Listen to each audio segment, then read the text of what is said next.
Ja, kommen wir zum letzten Vortrag für heute. Now we get to the final presentation for today before we get to the main point of this conference, which is the evening event. But now let's talk about the second half of the CheckMK news. Sven will tell us about the event console. Enjoy. Right, welcome to the final part between dinner and cold drinks. There is 5 little presentations.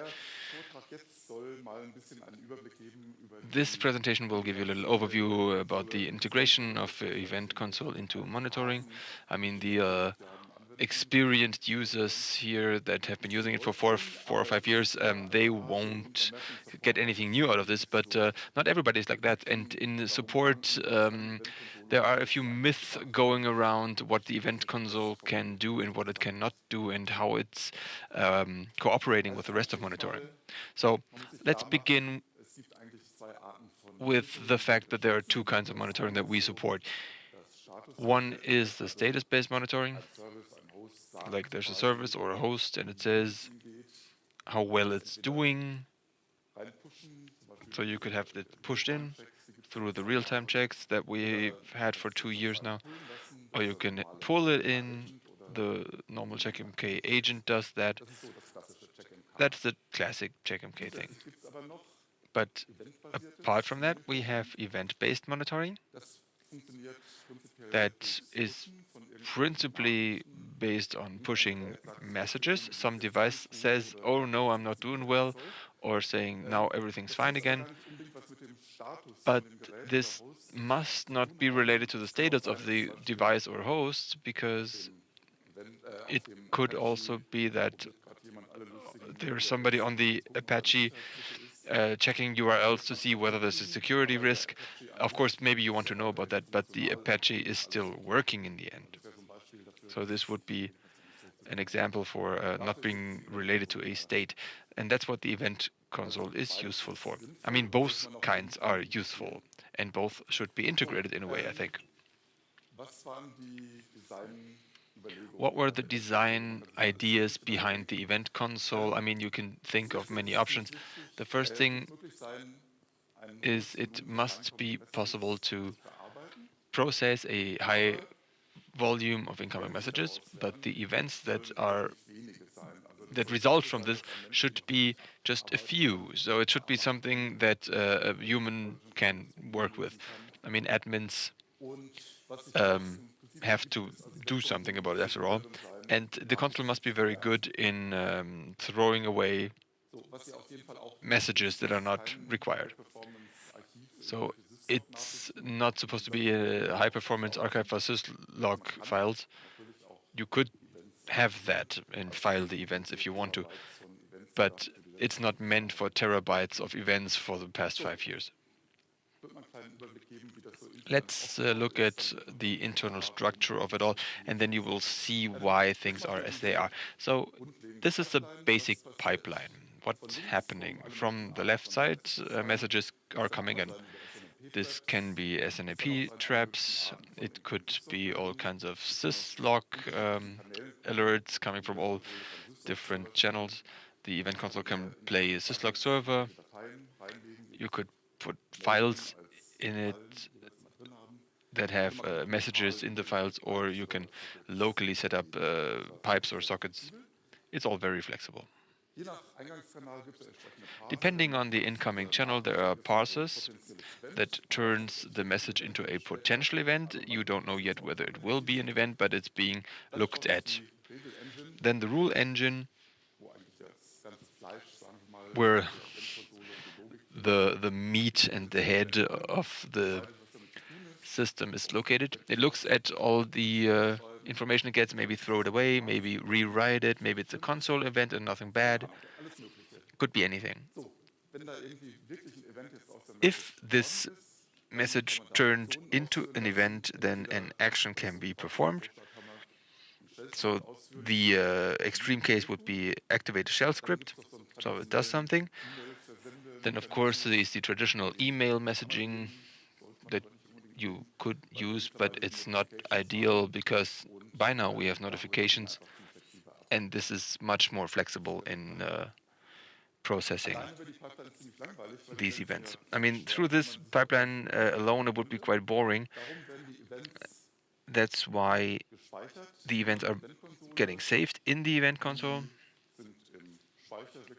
They are actually in the memory so that they can be quickly worked with, and everything that happens with the events is also logged in a history and tracked accordingly. The data is accessible since 1.4 only through the microcore. The setup thus is much simpler. If you only have one connection to the site and that needs to be configured, then this also turns into the master for the event console. So the GUI then requests from the core and asks, are there any events open? What about the history? What are the details? Right. But then there's also the standard monitoring. It looks a bit scary here, but it's not. These events can be turned into standard services through a check. We have an event service here, for example, that says if there are 3 open events or more, then it turns into crit or something. You can see that in the normal GUI. There's also a loop back here from the notifications at the bottom. You could configure it so that a notification turns into an event at the event console. And you could also configure logwatch so that it's being forwarded to the event console as well. You see, if you make a little misconfiguration here, then you can create an infinite loop at the bottom if you want. You can try that for yourself if you like. But it could be even more useful with the event console by talking to the core. I mean, it's quite pointless if I'm setting up time periods. Maybe after 5 o'clock I shut down monitoring, and then I don't want to hear from the event console. That's why the event console needs to have something like time periods or information about hosts, and in particular, downtimes need to be considered. So that is a new aspect in 1.5, downtime handling. What we were thinking was events are useful even when a host is in downtime. Why? Because analysis is more precise, and you don't always have to keep looking what's actually going on. So what's happening is event console notices event came in, host is in downtime.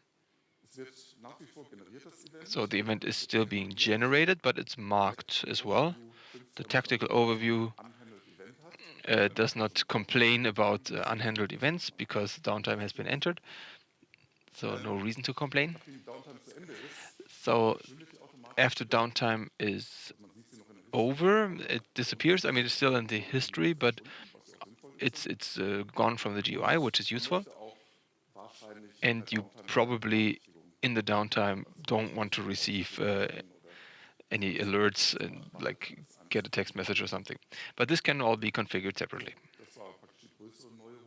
So that's the more or the bigger improvement here. Then we also improved on small things. The limits of events can now be tuned more in more detail. Like there used to be 3 rules for all hosts, for example. Now the limits can be set per rule or per host. The rule engine can also change the text, for example. Like rewriting is now possible. And the final feature, if you have larger amounts of rules, then they can be organized in rule packs, and those rule packs can be exported via MKPs, and if you like, you can send them to your buddy or load them onto an exchange or send it to yourself, whatever. Right, that's all I had to say. That was just a very basic overview over the event console. I'm going back to the image. I forgot to tell you, this in distributed monitoring is one site. in principle. So the event console since 1.4 has to be seen as a unit with the core. The event console, for example, needs to know which host we're talking about here with the syslog event or with the syslog message. And in distributed monitoring, it may receive a message from a different host on a different site. I mean, that won't help. It's a classic mistake. Please send messages to the site where the host is worked with if you want to have a logical link. Otherwise, it's not distributed monitoring. This I forgot to tell you. That's it. Somebody showed me a red card already. I'm over time. Any questions? Urgent questions? No.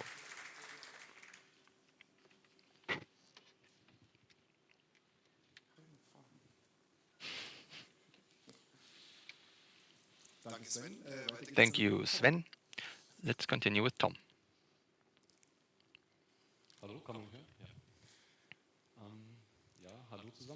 Hello, everybody.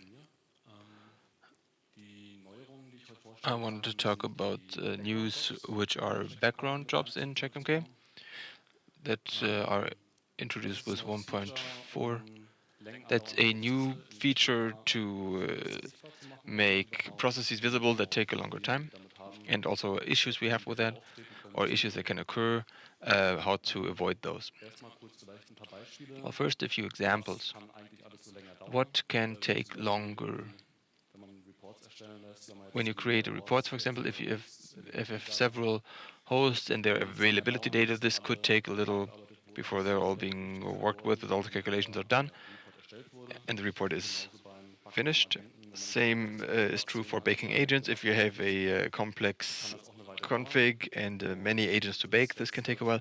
And the final thing is host renaming. If you rename a host, then many log files have to be looked at. The host is being renamed also backwards in time, so this can take a while. If it takes too long, if it takes more than 110 seconds in 1.4, then you are running into a timeout because the Apache process is stalled, which is not ideal. Because, and that's why we have this workaround where we say we increase the timeout, which means you have to find all the files, which is the HTML pump XY, the Apache configuration. And if you've found all your files, then you think, okay, what value do I actually need? I mean, there were customers where a report allegedly took 20 minutes, so should we put the timeout at 1 hour or maybe more? And once we've done that, then you, of course, should restart the Apache, and then timeout is increased. And this can go well for a while, but then if you make an update, then there's a new HTML lib in there, and probably the 110-second timeout again. What else? Something, the problem you don't solve with this timeout increase is you don't get a feedback. What are the background jobs happening right now? Then Apache processes are blocked and they're not available anymore, also for the users. And if you restart the Apache process, I mean, things can go wrong. That's why we introduced a clear separation between the GUI world and the background jobs, where the GUI is only responsible for adapting configurations for background jobs and then to start the background job. The work is actually being done in the background job, so it's being separated, a separated process that's run independently, not blocking the GUI, and this still has an interface that can send updates to the GUI. So the GUI can say a process has initialized, is finished, or whatever. As an example, looking at reports, for example, so I created a new report schedule, and you can here tick generate report in background job. And if you do all the rest of the configuration, you're pretty much done with that. And when you recreate the report, either through button or automatic job, here in the separate area, you get the background jobs and get to see them. I started 2 jobs.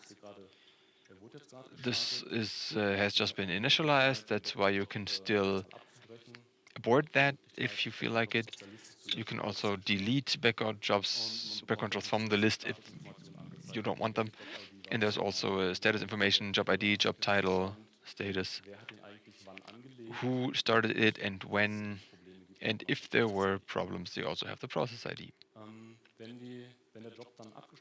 When the job is done, it turns to, or it switches to finished, but it does not disappear. I mean, right now you can have 50 reports in this list, and then when the list is full, then the old ones get dropped. In addition to the overview for the reprints and the agent baking and host renaming, there is also the option to look at a total view, looking here at background jobs in Vato, and then you get the full information about all the background jobs that are present. Then there are a few jobs that are special. For example, when it comes to agent baking, you don't want to have 5 parallel instances of agent baking. I mean, in the worst case, you have an inconsistent state. So for agent baking, you only have the option to create one job. So you don't have inconsistent results or even or contradicting jobs. So if an error happens in this case, you see an error page here. So the last operation related to an exception. You see the details of that exception. If there is, then you can get a progress info as well. And this error does not disappear easily. This needs to be actively acknowledged. So you cannot just shut it down because there was a real error. The background jobs were now implemented for the 3 instances I just showed you, but we want to expand on that. One example, the download of agent output is already in there. Yes, it can also be already be done. Service discovery and SLA calculation that we heard about today, they will also be part of the system. So that's my information about background jobs. Any questions?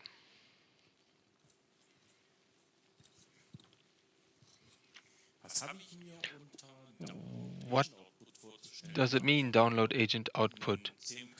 Is this a CMK debug or what? No, when you look at the host, you can click on actions and icons and click on download agent output. And if there's a big SNMP switch that takes longer, then that is being run as a background job. Thank you.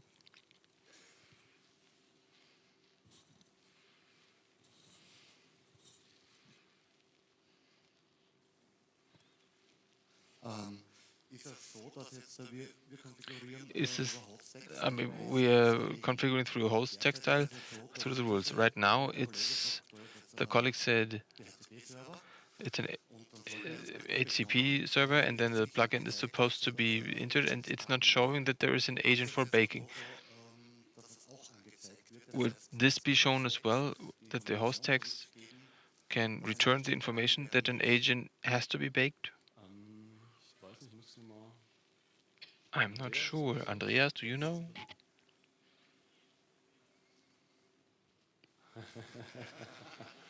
Okay. Probably not.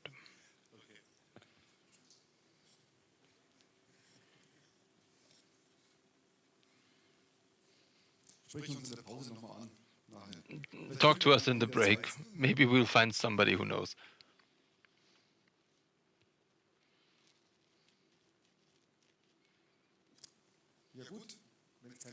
So, if there are no more questions from your side, thank you, Tom. And we continue with Konstantin.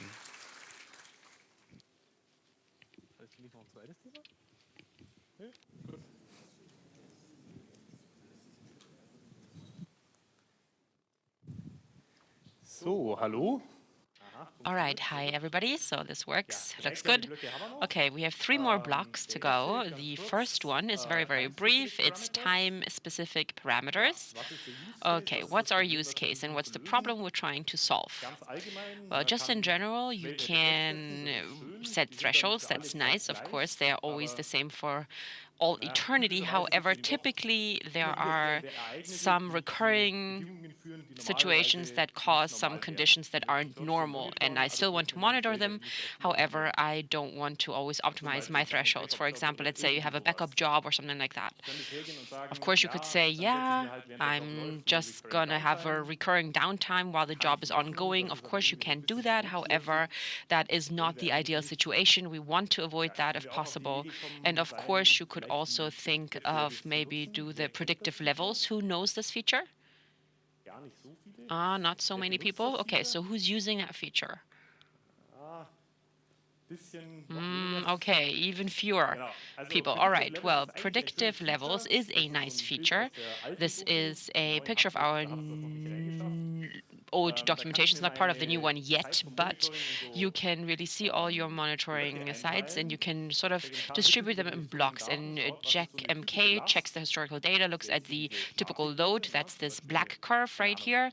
So, for example, you have a web server and in the morning everybody's getting up and are accessing the page or whatever.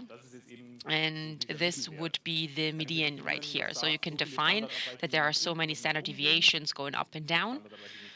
Standard deviation is not really true, but I mean, there are ups and downs that are deviating from the median. Does it do that? Well, I'm going to have to check that. But nevertheless, you see this curve right here. So you can see it. This is the standard deviation. It's a lot bigger than right here, true. And it's a very cool feature, actually. However, first of all, it's only available for a couple of check plugins, not generic. And the use case is just a little, well, in other tools, it's called anomaly detection. So you just want to see what's normal and then just see deviations that are then alerted. So that's not what I want to do if I have a job where I know it's, I don't know, running from 1 to 2 a.m. or something like that, and you know exactly what the conditions are going to be like. So the solution, which is what you're going to find in the docu article, checkmk is going to take it a step further. So this one is going one step back. So we have time-specific parameters. Now it's very, very easy. So we define parameters for a specific time period that's just valid in that time. And if that's not happening, then of course all the other ones are applicable. So it's very important, generic solution. And yeah, what does it look like? So we have a new button right here. It's called Enable Time-Specific Parameters. And what you can do here is, which is what you're familiar with, you can just add some elements and you can just say, okay, for this time period, this is valid. For another time period, something else is valid. And other than that, those are our parameters. So these time periods, of course, can also overlap. And then it just works how rules always work in checkmk. So the first one is the one that's going to be applicable, and if it's a complex rule, then of course it's going to be merged key by key. So that means you have the same flexibility that you know from the other engines. Do you have any questions about that? Yes. A question back there. Thank you. In telling the system what time period you want to use, you usually have exceptions. You can use the time period itself or use the opposite of the time period. Are there kind of features coming to this? I don't think we have a feature that gives you the complement of the time period. What you can do, though, is you use the time period you want to invert as a rule here, and you set the default level, which then covers everything else. And because you have the full flexibility of the rule-based evaluation or of the rule calculation, you can match them and merge them and cut a piece out very flexibly. You just maybe have to turn your mind a bit around it, but it's really flexible. I think there's also a second solution because the time period definitions themselves have the option to exclude other time periods. Okay. So it's just in a other step. Davon.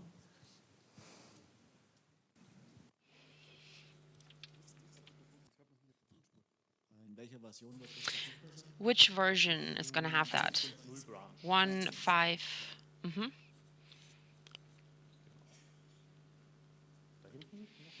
Okay, there's another question back there. It's already very red up here. Is it just an enterprise feature or does it also work in the raw version? I think it's also going to work in the raw edition. I don't see any reason why it would only be in the enterprise edition. So it doesn't need the core, so I think it should be very generic. Nobody's protesting, so it is raw. Okay, in our case, we have the problem that backups not only start at the same time, so I really don't have a specific time period, but I have something like an event or a process that is being started. And I would like to leave the check with the other parameters. Is that planned as well? Matthias? Well, regardless of what you give people, they want something that's even more complicated. So right now, I don't think we have anything in our queue. Well, you might want to check if the check that you might need is supported by predictive levels. That's possible. And if that's the case, then maybe over a couple of weeks it could work. And other than that, well, again, in order to do that, you have to have it running on a consistent basis, always at the same time point. Otherwise, it's not going to work. Well, there are downtimes that are available that are starting at a specific event, you know. So if you say, okay, in this time period, I don't know, there's supposed to be a downtime that's supposed to be this long, maybe in this use case, this could be the best thing you can do currently. But we don't have what you're asking for as of right now. All right, great. I do think Martin is being ignored by me all the time already, so I'm now going to continue with our next topic.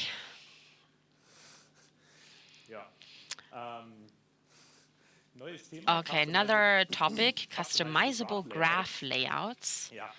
And yeah, you might wonder why we have that. It's not very impressive for a graphic system, but I'm going to tell you the whole story and I'm going to tell you where we're coming from. So, a traditional graphing system is meant to sort of have a block of data and you want to sort of draw it as flexibly as possible so it's telling the story you want to tell. So how many people are into natural sciences here? Probably not so many, but yeah, you probably know that. So just for day-to-day use, when it comes to monitoring, I really don't have time to spend hours upon hours to draw graphs. Of course, depending on your personality, it can be a lot of fun. However, we heard during the speeches today, Alexander specifically, usually I have a problem, I have an idea why something is the fact, a hypothesis, and you just look for data and features within that graph in order to confirm it or to be able to realize, no, that's not it, I'm going to have to find the problem elsewhere. So for us, it's very important to have graphs available already. And that gets back to the check plugins that are delivering. So it's supposed to be out of the box. And there's just a plugin that's supposed to deliver data that are helpful for day-to-day use. That's the main goal. And how did all of that start? Well, many of you might know that from the past. Those, this is what PNP graphs used to look like. And I'm just going to talk about implementation details because every check type had a template as to how a graph is drawn. That is something that developers specifically liked.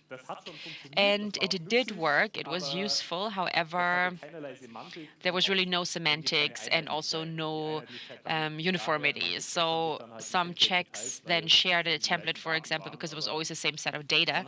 However, it was just data and they were just drawn up some way, right? Whatever code it was. It was a code I wasn't able to read, but maybe other people might. I'm not sure. And it also wasn't customizable, and you used to write PNP templates. I'm sure some people did that in here. I've never done that myself, though. And at one point in time, we just said, no, this can't be it. We need a new metrics system. This is what it looked like. So it was a lot nicer already. Matthias was playing around with it a little bit. And yeah, so what you saw most is that, oh, it looks new, very shiny and new.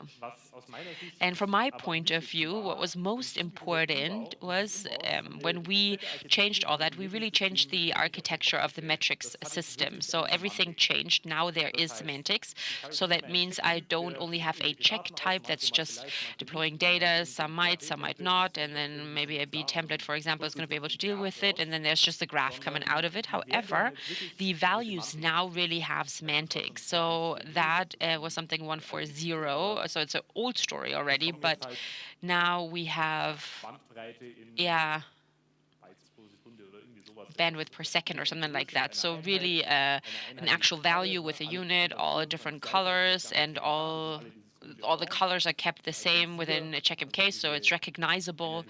And yeah, just having uniform colors is very, very important to just recognize everything quicker. So it's very nice for the developer because your graphs are just coming out directly, and checkmk knows what it is. They know what kind of graphs are available, who can draw what, and it's just doing that. And another thing you can do here, you can also do customizable graphs. So you can say, okay, give me a graph with those values, and monitoring needs to know what kind of units they are. Is it the same thing? Does it make sense, or does it not make any sense? Okay, and now we're getting closer to customizability. So one step for dashboards, views, and reports, all the versions that were available are now more uniform. So they're sort of almost merged. So one version was available there, another one there. So now you can do quite a bit. So you can choose your font size, you can choose titles if you want to. You can also, for reporting, it can be quite important. So maybe sometimes you might know, okay, what kind of item belongs to it, or which host belongs to it, so that you really understand the context as well. So depending on the context, it can vary, and that's why it needs to be customizable. So I just tried to do that for you. It's not specifically beautiful, but I mean, that's just what I have right now. So context switches.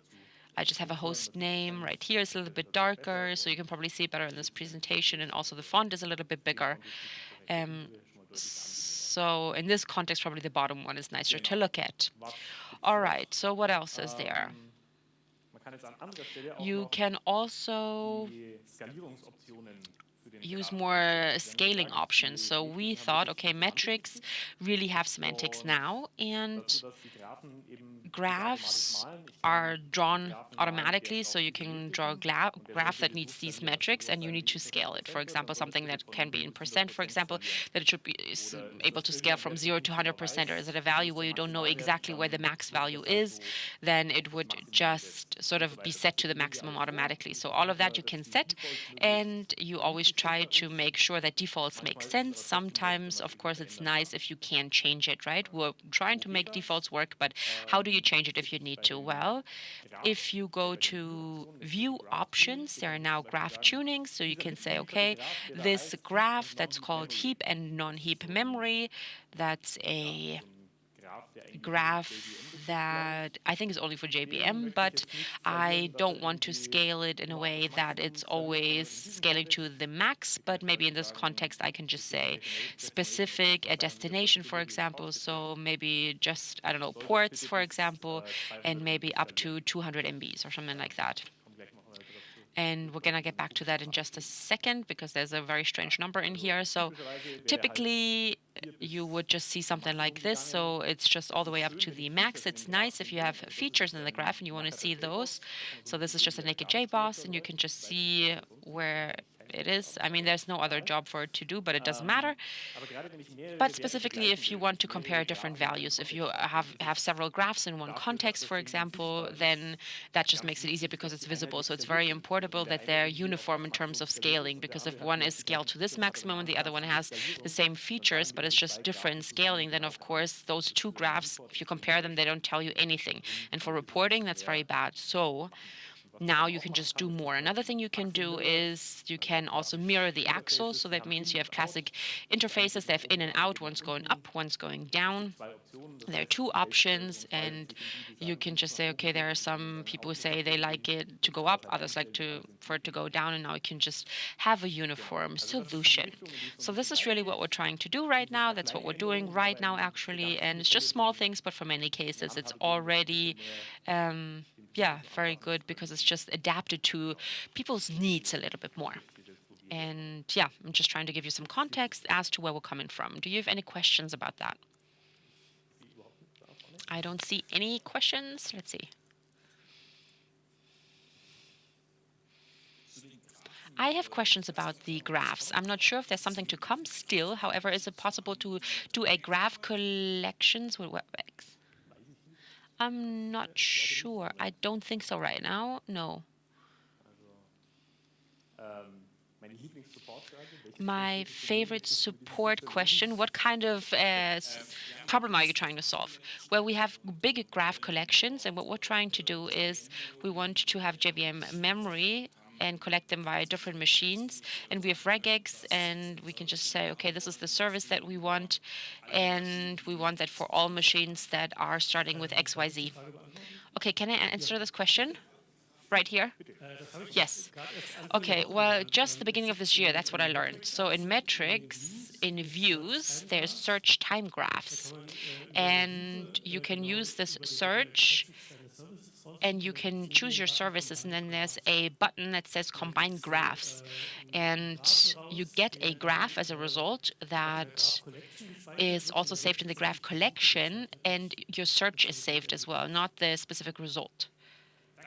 Ah, thank you.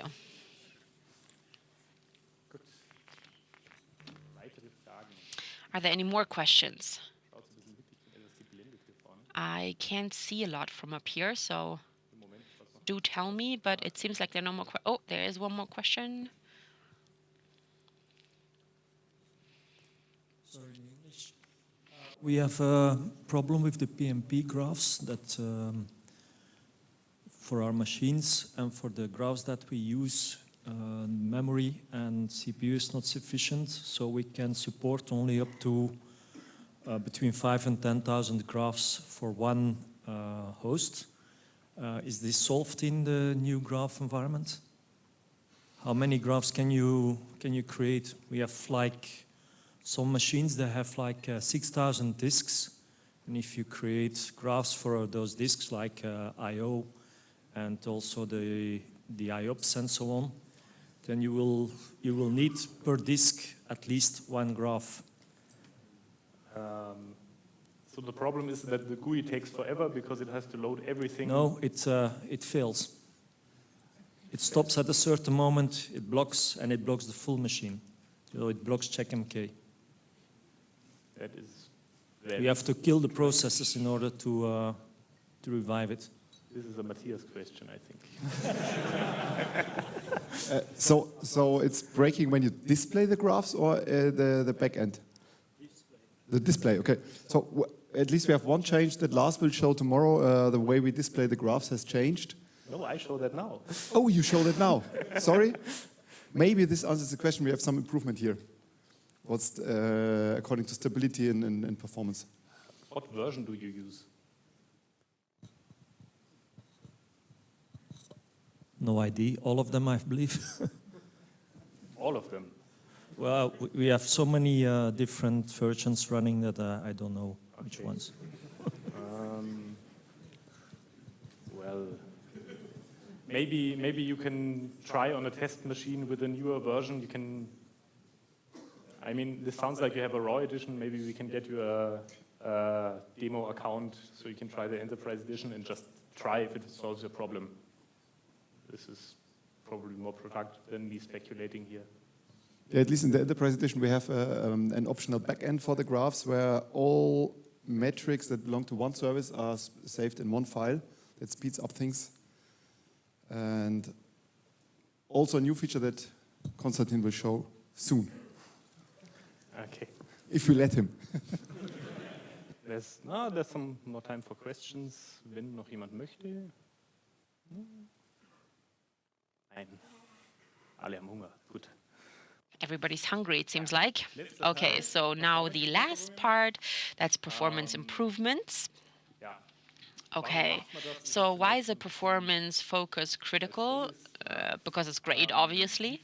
And also, how much work are you supposed to spend on that in order to, I don't know, increase performance? Of course, there's always a trade-off, but it's very critical for us. The question is why. We just heard that Michael Frank said that he's connecting lots of sites with CheckMK installations, and we have subscription stages for up to 500 services. 3 to 4 years ago, it was very, very different. So now that's almost normal already. So that means if a specific feature is not scaling, then we have a group of customers where it's non-existent, because if I can't use it in my environment, then it just doesn't exist for me. And that also means everything that makes sense needs to be scaled properly, otherwise you don't even have to do it at all. So what can I do if I notice that something is too slow?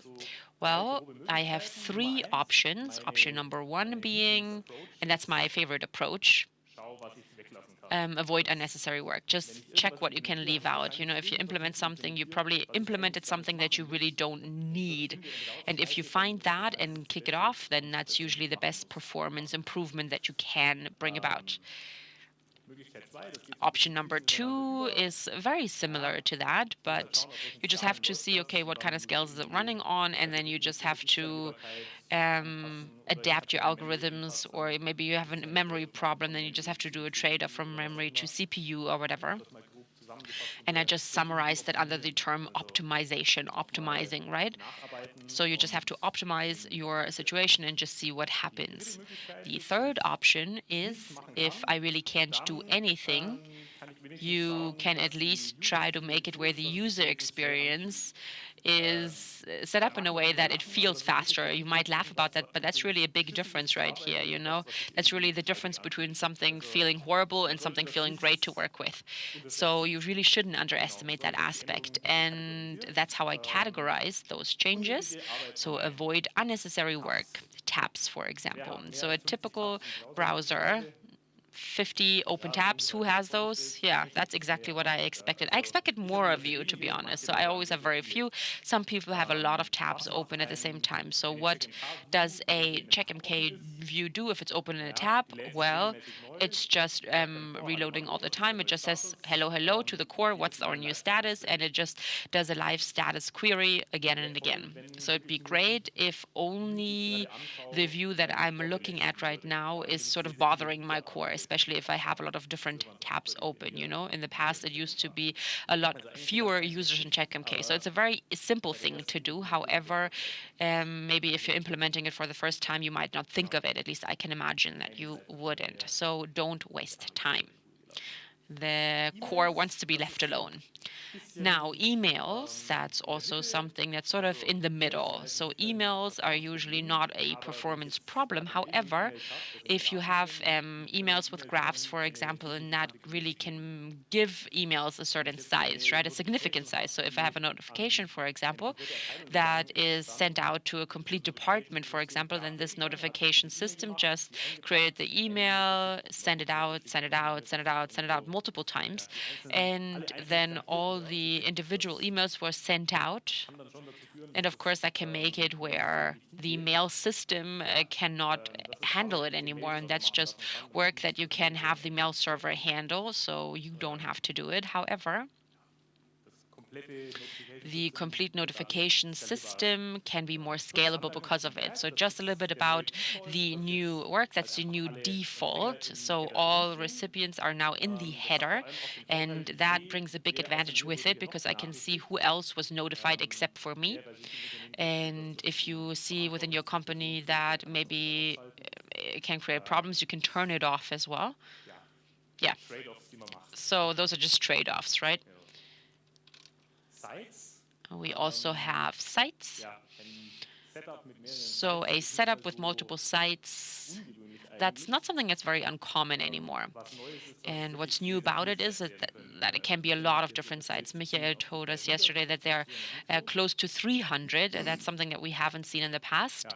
And if you have many different users, and that's exactly what Faurizia told us earlier, you have different sites, many sites, and most people are just interested in one or maybe two or three. And GUI still contact all different sites and just says core on the other side, please give me your data. I have to render something that doesn't have anything to do with your data. And now you can configure that for each individual user. So that's part of the regular edition. And that is something that came up in the context of the Faurizia project. Then we have BI. BI was created in order to show more complex context. So we didn't know at that time how complex it actually can be. So there are some people who have very, very big aggregations. They take forever to compile. And Andreas actually put a lot of work into that, into optimizing that. And he tried to explain it to me. I did not understand it, but maybe you can just ask him himself. And yeah, I can't give you a speech about complex theory because there are many, many different spots where I just don't know what's going on. So I saw outside there were a lot of people who are wishing for improvements in BI. Andreas and Simon have big, big plans, how they can sort of clean up that code and how they can make it a lot nicer and more prone to be manipulated. So if you want to be mean to them, you can check if it's still in line with the use case that you thought of. So please do approach them if they know ahead of time they can save some time. Then we also have live proxy-D. Maybe you recognize that if you paid attention during the Faurizia speech. So the main loop of the daemon goes here. So that's what was happening previously. That was just one Python process that had a big select call and then just approach all different sites. And that worked incredibly well considering that Python is not a great concurrency language, and there's a global interpreter as well, and that is sort of a little bit of a problem if you want to scale to different CPUs. So now what? What do you do next? Well, you just say, okay, it worked for many different sites, so one process per site should be sufficient. So we have one master process that is being managed, and then for each of my sites that I have right here, I have a live proxy daemon that's only in charge of that site. And that also have a big advantage because if for one site, for example, it doesn't work, then it doesn't bother any of the other sites, and there's a master process that's just restarting. So that means scaling is better and it's more robust now. Okay, we also have graphs. So getting back to the idea of how do you make it that it feels faster.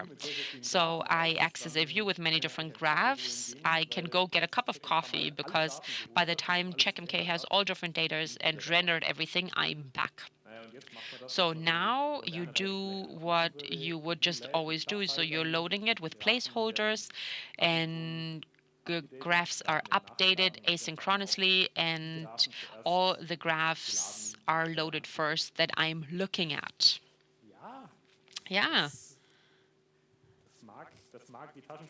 It seems like it's a little bit tricky, but for users it just feels faster. So it's sneaky, but it feels faster.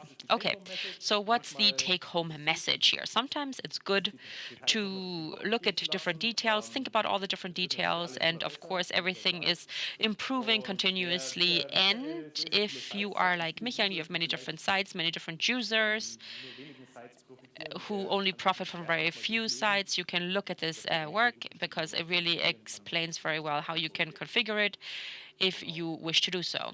Yeah, if you have any questions, please let me know. Nope. Yes.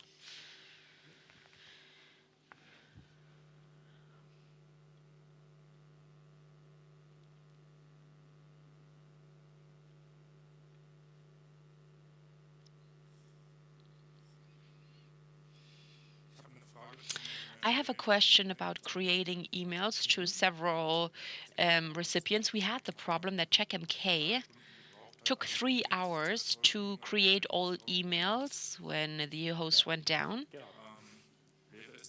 So would it be possible, instead of having them all in two field, to have them all in BCC instead of turning it off as you suggested? I think you could do that. However, I think the option is not there right now, but I think we can do that rather quickly. Famous last words, I know, but yeah, I think it should be possible. There's another question up here.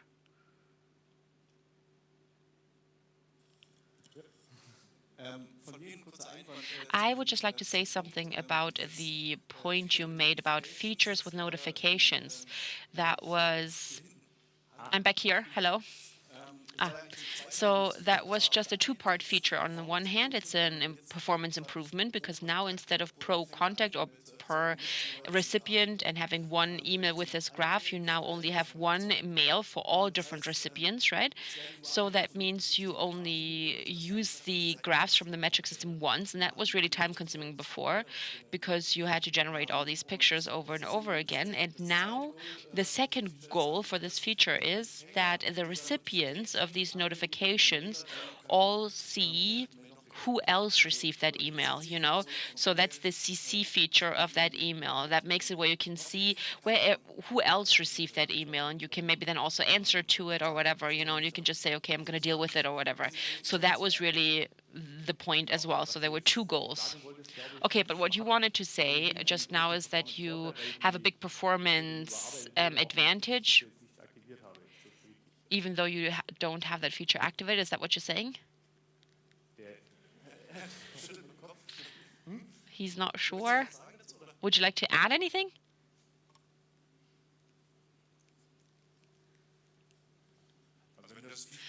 Okay, so if you turn that feature off, each email has to be created separately again, right?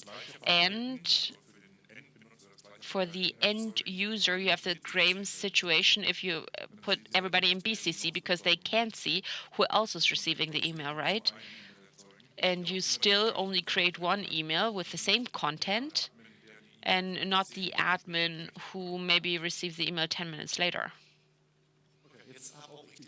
Now I get it. Okay, and what's the answer? Is it the way I just explained it? Well, it's a good idea. Yeah, and we're going to think about it.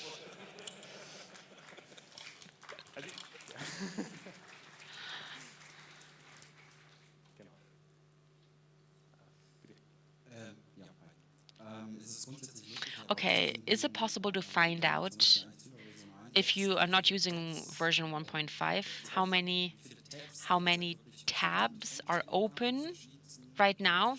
Check MK tabs from different resources. Well, you have this indirect master if you look at the live status. So if you know that your status rates are closed because you have too many live status queries, then there's something in your system that is creating that, and it can be tabs. Thank you. Okay, Konstantin, I think that the time that Apache is using is a lot bigger than the live status. Usually live status requests, if it's just regular status requests, they're very fast and small if you disregard log files. And Apache usually use more processes because of HTML. And maybe that's where the idea comes from, that you think, okay, how many of the Apache helper processes are taken? There's a check that we have where you can see statistics. You can just see how many slots are being currently used. And that's in line with the number of requests that are being processed by the web server. And if that, of course, is not sufficient, then you have some problems. Well, we can use this as an example because some people were laughing when I said that things need to feel fast. What happens if it just takes very, very long if you have an email with graphs and it takes very long to load, right? Somebody opens it and does something else while it's loading, you know? Then it might forget to close it, and then you just have many different graphs that are just trying to access something continuously. And because of it feeling better, what the user is doing is changing as well.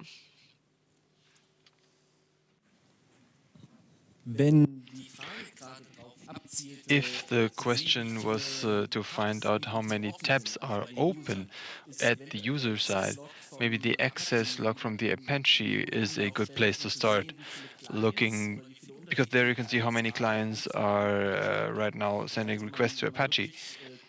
So if you want to see how many users are somehow using CheckMK, then I guess the access log from the Apache is the best place to look. Good point. Thank you.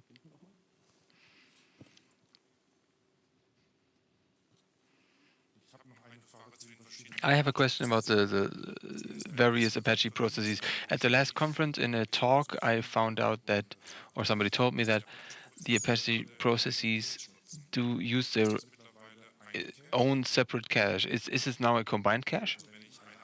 So if I get an Apache 2 reply, do I get the same reply, or without work, can I get the same reply on the first one? There were optimizations in caching, but I'm not sure whether that was the thing. Andreas, do you know more about this? As far as I know, talking for Andreas, I think there is one cache, and that's the BI cache.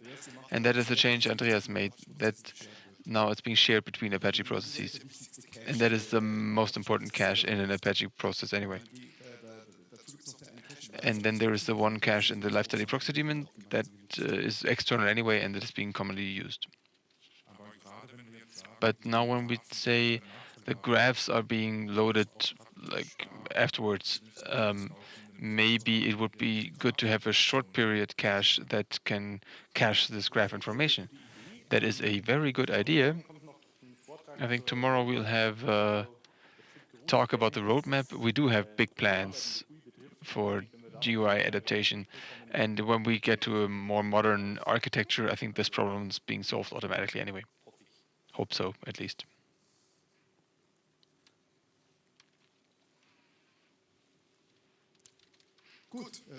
All right. As usual, we are perfectly on time. Thank you, Konstantin. And this closes part 2. I didn't forget anybody. This is what I wanted to say. Like last year, our evening program happens in Ampere, in Mofanthalle. Those of you who do not know, we're meeting at 8:45 at the main entrance of the hotel, and we pick you up. Those of you who know where it is, they can just walk there. We start there at 7. One important information: as soon as you're there, please run to the buffet, because that means that the queue gets shorter. If everybody arrives at the same time, that's not ideal. So if you're hungry, run and eat. We have 2 buffets open. You do not even have to queue up. Please run for the food. This is quicker. Enjoy. See you later.